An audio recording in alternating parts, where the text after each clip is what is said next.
Aprenda a desenhar a figura humana em movimento. Para isso existem diferentes técnicas que eu ensino neste canal. Dentre essas técnicas, há a técnica da articulação.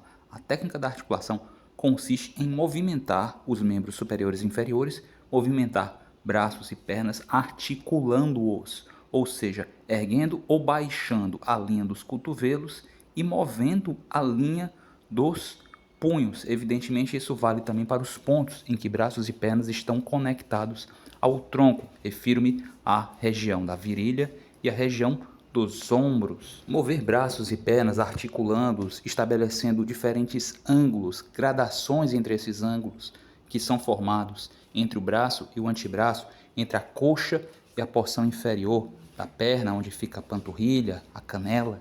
Isso é de suma importância para conseguir imprimir um maior movimento, um maior dinamismo ao nosso desenho de poses. Outra técnica não menos importante e diretamente relacionada a essa é a técnica da rotação. Compreenda, na medida em que a cabeça e o pescoço movem-se para os lados, ou para cima ou para baixo, o que acontece é que esse movimento de rotação da cabeça e do pescoço é acompanhado pela coluna, consequentemente caixa torácica e quadril, e se propaga também pelos membros superiores e inferiores, braços e pernas, ou seja, existe uma rotação entre porções mediais e inferiores de braços e pernas, o que te permite observar diferentes faces dessas figuras. Essas faces geram diferentes caminhos, diferentes percursos para o olhar.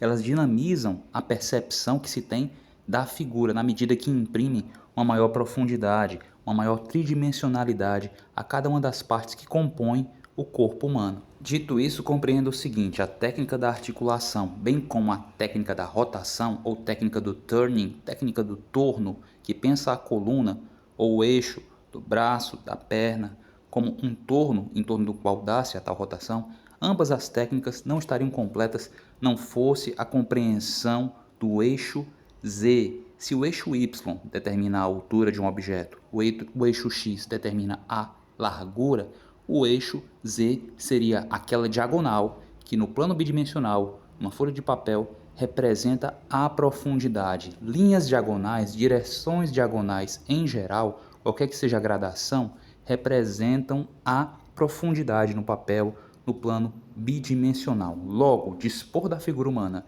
em uma direção diagonal vai estar imprimindo necessariamente um maior dinamismo à tua figura, uma maior profundidade, uma maior tridimensionalidade, um maior movimento, dada a representação do escorço. Diga-me, você por acaso já ouviu falar em pelo menos uma dessas técnicas? Se você aplica uma dessas técnicas, o teu desenho de pose já se torna muito mais dinâmico, muito mais atrativo. Se você articula, se você combina todas essas técnicas concomitantemente, então nem se fala. A qualidade do seu desenho de poses dá um salto absurdo. Você apreciou essas informações técnicas? Você tinha conhecimento desse conteúdo? Se você aprecia esse tipo de conteúdo, se você quer conhecer novas técnicas de esboço que possam potencializar a qualidade do seu desenho, então faça o seguinte: assista a outros vídeos do canal, lembre-se de curtir, de preferência compartilhar e eventualmente até comentar, tá? Assista tudo isso e aplique as ideias que estão disponibilizadas nesses vídeos para aprender a desenhar. E caso você anseie por conteúdo ainda mais aprofundado, considere fazer um curso comigo. Eu sou o professor Diego Silveira, ministro um curso de desenho